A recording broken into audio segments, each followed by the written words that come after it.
Howdy guys, hope y'all are doing well. Today we're going to go a very controversial topic, and it's going to probably blow your mind. So let's go to James 3, and today's topic is going to be the topic of slavery.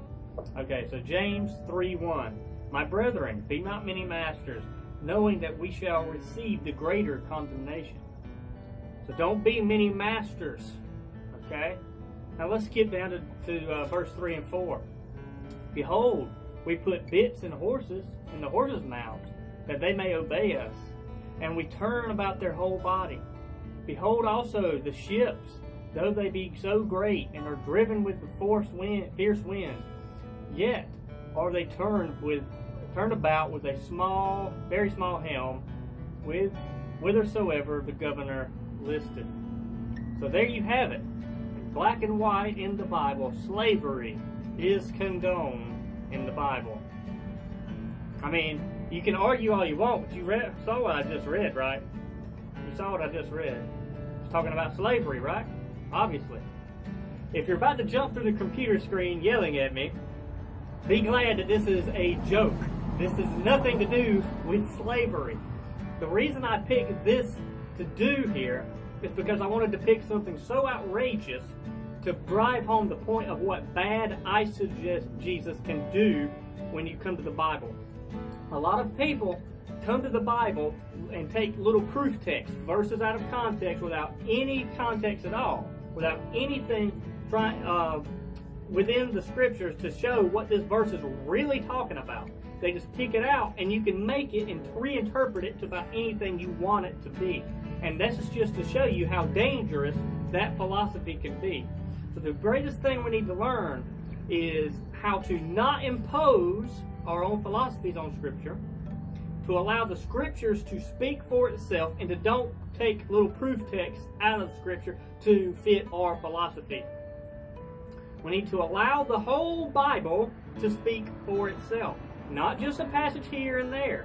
We need to have the whole thing work together. And when we do that, we're going to have a lot easier time understanding what it's saying. And it's going to be a lot easier to find good, solid doctrine and to be able to do away with supposed contradictions when we take things as a whole. So what is this talking about? Before we move on to the main topic, let's move on to what this spot in James is really talking about. And 3 verse 2. For in many things we offend all. If any man offend not in word, the same is a perfect man, and able also to bridle the whole body. So what's he talking about? Offending with the mouth, offending with the word. Now let's go to verse 5 and 6. Even so the tongue is a little member, and boasteth great things. Behold how great a matter a little fire kindleth. And the tongue is a fire, and a world of iniquity.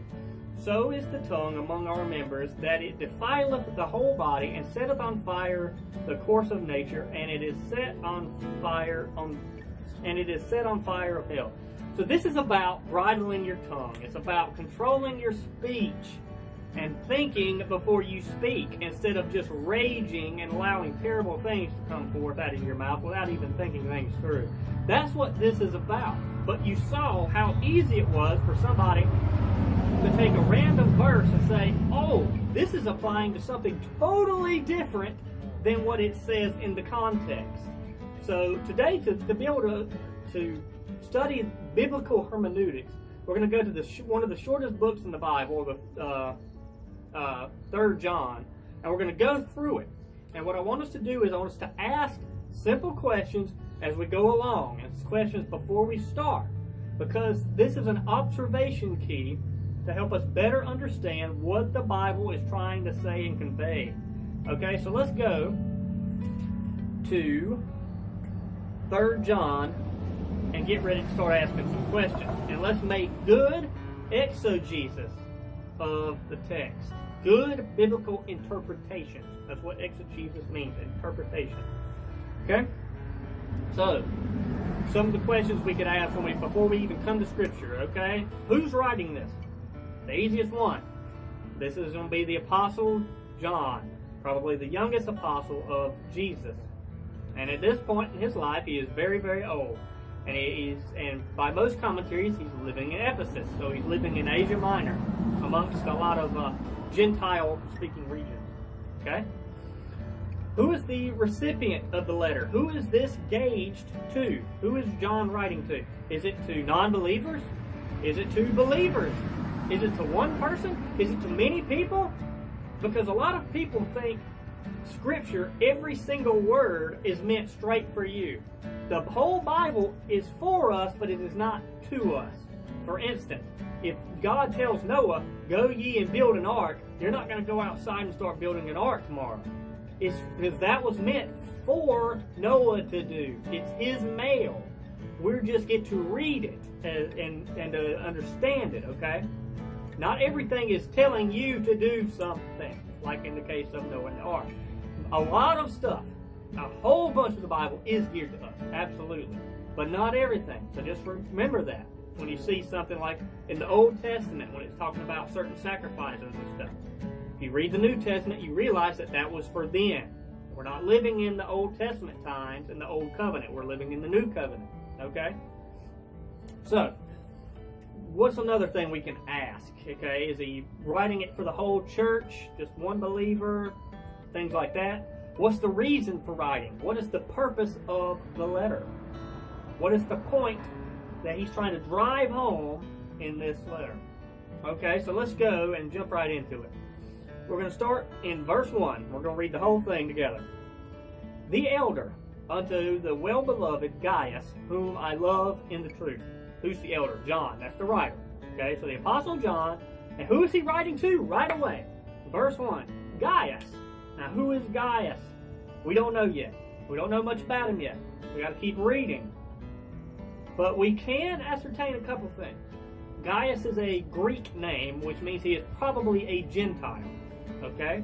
So John, the apostle, in Ephesus is writing to a Gentile believer because he's a well-beloved and he's in the truth. So chances are he is a believer, a believing Gentile. Okay? That's what we can learn from verse 1. Now let's continue. Beloved, I wish above all things that thou mayest prosper and be in health, even as thy soul prospereth. For I rejoiced greatly when the brethren came and testified of the truth that is in thee. This is important. Even as thou walkest in the truth. For I have no greater joy than to hear that my children walk in the truth. What can we learn from this passage? We need to think about it and see what it's saying. Okay, so believing Gaius, John is told of him by other people. So right away, we can learn that John himself is absent. He is not where Gaius is. He's somewhere else. Probably at Ephesus, so Gaius is somewhere else. And maybe in Asia Minor, but those are guesses. Those are assumptions. Don't rely on assumptions for biblical interpretation. Okay? Go with concrete things. These are just assumptions. Okay? He talks about, he calls him, he says that when the brethren came in verse 3 and testified of the truth that is in thee. Okay, so John is saying that some people have came to him and told him that Gaius is doing a good job. Gaius is in the truth. He's still following the right teachings. He's living by faith. He's doing all the right things. So John has had people come and report him what's going on with Gaius. Now, is Gaius a pastor? Is he just a regular guy living at one of the small churches? Or is he a leader in the church, like a deacon kind of thing? We don't know yet. But we can assume, remember, we're just seeing what we're going through here. So other people, so John has other people go and report back to him what Gaius is doing. So Gaius is probably somewhat of a higher up person in the church. We don't know what it is yet. We'll have to keep reading. Now what's something else he says? In verse 4, has no greater joy than to hear that my children walk in the truth. Now one thing John does, if you read a lot of his writings, is he refers to believers as children, or his own, the people that he has mentored or taught. Okay, if you read 1 John, he says that a lot about, you are my children. These are people that John himself has kind of discipled up. They've learned at the feet of John. So he can mean it as his real, literal child, but like we said at the beginning, he's a Greek. He's Gentile. Okay? So it's probably not John's actual child, so this means it's his child in the faith, which is probably means it's somebody that John himself has discipled or put into a position. We don't know everything yet. but these are just things we can start asking and looking into the text to figure out. Okay? But what we know so far, John's writing a letter to Gaius. Gaius is doing a good job, and other people have came and testified that he's doing a good job. Okay? Now let's go to verse 5. Well, beloved, thou doest faithfully whatsoever thou doest to the brethren and to strangers. This is important too. Which have borne witness of thy charity before the church, whom if thou bring forward on their journey after a godly sort, thou shalt do well. What does this mean? Okay, so we are correct that he seems to be somebody that is in a leadership role because he is able to welcome people, strangers, brethren that are strangers, and he has good charity to them, so he's helping these people, and he's sending them forth on their journeys. Okay, so he's somebody that is helping other believers on their journeys through wherever he's at. Okay, through the region he's at. Now, what is... let's go to the next few verses and keep reading. Oh, I'm sorry. Let me flip here instead. So now we're going to be on verse 7. Because that for his name's sake they went forth, taking nothing of the Gentiles. We therefore ought to receive such, that we might be fellow helpers to the truth. This is talking about who? The people that Gaius is being charitable to. Okay? And what does he say? They're going forth, and they're taking nothing of the Gentiles. So what does this tell us? This means they're Jews. They're Jews that are going forth. They're brethren Jews in Christ going forth, and Gaius is somebody that is being charitable and helping them.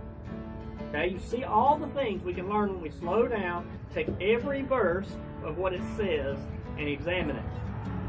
And John says, we therefore ought to receive such, that we might be fellow helpers of the truth. Now, this is a verse that is meant absolutely for us, because we also, those that are, doing good fruit, bearing fruit for the church, we ought to be trying to help them as best we can. And sometimes that's with, with charity, with money, with doing all kinds of other things, praying for them as they're on their journeys and their missionary works. That's something definitely we need to apply to our own life. So you see a good nugget of truth right there that is in this letter for Gaius that is absolutely meant also for all Christians. Okay? Because we are supposed to help fellow helpers. Now let's go to verse 9. Now what was the point? What is John talking about here that we've read so far? Gaius is a believing Christian, and he's being charitable. He's doing good things, good works for the brethren. And apparently he's listened good to John's teaching. He's obeyed. He's one of John's children in the faith. So he's been a good steward of John, okay, or a good steward of John's teaching. He's a good leader, okay? We still don't know if he's a pastor or not, okay? But here's why we're going to find out why John is emphasizing these certain points when it comes to Gaius, because he's about to contrast it with something else.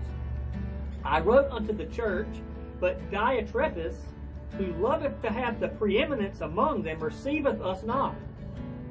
Wherefore, if I come, I will remember his deeds which he doeth, prating against us with malicious words, and not content therewith, neither doeth he himself receive the brethren, forbiddeth them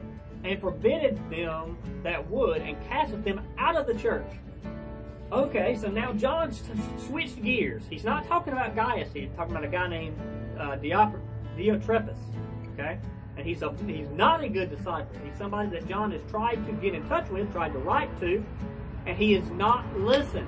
He's not obeyed, and he's also those that are trying to do good things. He's cast out of the church. He's seeking his own glory. He's not being charitable and selfless as Gaius is. He's being selfish and seeking power. Okay, so this is a bad dude who is corrupting this church that John is talking about. Now, is Gaius a part of this church, or is he not? We don't know. We really can't tell for sure just by the biblical text. We can go by assumptions, but we can't tell for sure. Our assumptions would say that Gaius is probably another church that is nearby, but we don't know. He might be a leader that is still at this church. But it seems to me that Gaius, who is welcoming all the brethren and doing well, would have a hard time welcoming all these brethren if this other dude who is in charge of a church, Diotrephes, is throwing all these people out? So it seems to me that Gaius is somewhere else, not together with Diotrephes. Okay, that's what it appears from the scriptures. Okay, so John is emphasized good works, charity, welcoming the brethren, and helping them, versus being a bad steward, not welcoming the brethren, and being selfish. So we're seeing the point of John's letter. This is a housekeeping letter to the churches. Okay, now let's go on to verse 11 and 12. Beloved, follow not that which is evil. That would be the way that Diotrephes is following. But that which is good. That's the way Gaius is following. He that doeth good is of God. But he that doeth evil hath not seen God. Now this is John coming down hard on the Diotrephes guy. This is him basically chastising him. You don't even know God because you're doing evil things, especially to your own brethren. He's doing evil not just to normal people that are out in the street, pagans or nothing. He's doing it to his own people, the brethren. And he's doing it all for his own power. Verse 12, Diotrephes, okay, hath good report of all men. So we have a new character that's in the book, and of the truth itself. Yea, and we also bear record, and ye know that our record is true. Okay, so John praises good things, and he condemns bad things of those in the churches. Okay, and who is Diotrephes? We don't know. We don't know who this guy is, but apparently he's a good guy who has a good report. John vouches for him, and so do other believers. Okay? And apparently, it seems to me that he is sent with, this is probably the letter bearer, because John is bringing this guy up out of nowhere. Why would he just bring up a random dude unless Gaius knows him or he is seeing him? Okay? So he's probably the dude that John has sent the letter with. So he's a good Christian, and he follows the truth, and everybody can vouch for him as a good dude. Okay? Now we don't know for sure, but that is a good likelihood. But remember, never go by just assumptions. Now let's finish it up. I had many things to write, but I will not with ink and pen write unto thee. But I trust I shall shortly see thee, and we shall speak face to face. Peace to be to thee. Our friends salute thee. Greet the friends by name. So to end it up, John closes with the hope to come visit Gaius.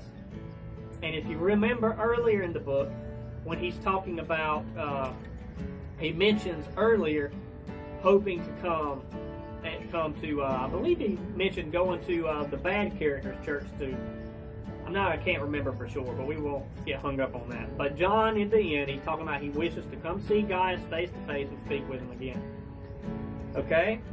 And lastly, he is told to welcome the friends, just as he was been doing. Welcome all the brethren. So this is a housekeeping letter to the church that Gaius is at. Okay? And John himself is going to hopefully go visit these churches himself and set things to straight from the places that, like the Diotrephes guy who is doing bad things. Okay? So you see all the things that we have learned from this letter. We can see all these things by just reading the entire letter in its context to find out what is going on, who are the people involved, where are they from, who it's to, and what's the purpose of the letter.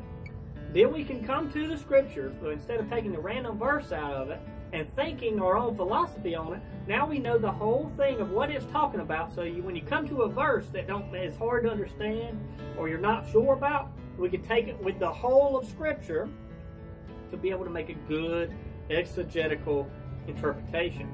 Okay? So we need to be diligent in our study, not ripping verses out of context, but asking questions, being observant, and letting the Bible speak for itself.